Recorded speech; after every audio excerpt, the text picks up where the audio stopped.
ఇది ధర్మానికి సంబంధించిన విషయం. ఇదే ఇష్యూ కనుక, ఇదే సమస్య కనుక ఏ ఒక్క మతానికి జరుగుంటే, హిందూ ధర్మానికి కాకుండా, వెంకటేశ్వర స్వామి వారికి కాకుండా ఇంకెవరికి జరిగినా కానీ ఈ దేశం గగ్గులై ప్రపంచం అంతా గగ్గులు పెట్టేసేవాడు. సమస్య ఏముందంటే ఇది మన ప్రతి ఒక్క హిందూ కూడా ఆలోచించాల్సింది. ఏం మాట్లాడాలో తెలియదు. దీనికి ఒక్కటి కూడా ప్రజలకు తెలియజేయాల్సింది ఏంటంటే దేశం ఇదే వేరే ఇస్లాంకి జరిగిన, క్రిస్టియానిటీకి జరిగిన, జీసస్ క్రైస్ట్ కి జరిగిన, మహమ్మద్ ప్రవక్తకి జరిగిన, అల్లాకి జరిగిన ఇలా ఉండేది కదా. వాళ్ళు ఆ రోజు మన కౌన్సిల్ లో కూడా అలా పటాలు తీసుకొచ్చేవాళ్ళు వేరే ఏ దేవత. ఇఫ్ బికాజ్ ఇది హిందువులు కాబట్టి వీళ్ళ కులాలతో ముక్కలుగా అయిపోయి ఉంటారు కాబట్టి, హిందువులు తమ మతాలను ఎడాపెడా వీళ్ళు జోకులు వేసుకోగలరు కాబట్టి దీనికి సీరియస్నెస్ లేదు. బిఫోర్ పవన్ కళ్యాణ్ గారు అసెంబ్లీలో చేసిన స్పీచెస్ అన్ని విన్న తర్వాత పవన్ కళ్యాణ్ గారు ఒక్కరోజు కూడా ఎడ్యుకేషన్ మీద మాట్లాడలేదు, ఎంప్లాయ్మెంట్ మీద మాట్లాడలేదు, డెవలప్మెంట్ మీద మాట్లాడలేదు. ఇవన్నీ పక్కన పెట్టి కుల రాజకీయాలు, మత రాజకీయాలు, క్రిస్టియానిటీ, ఇస్లాం, అల్లా, లడ్డూ రాజకీయాలు తప్ప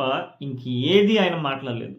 ఇదంతా విన్న తర్వాత what I believe is Pawan Kalyan threat to AP state అని నాకు అనిపించింది. మీకేమనిపించిందో కామెంట్స్లో చెప్పండి.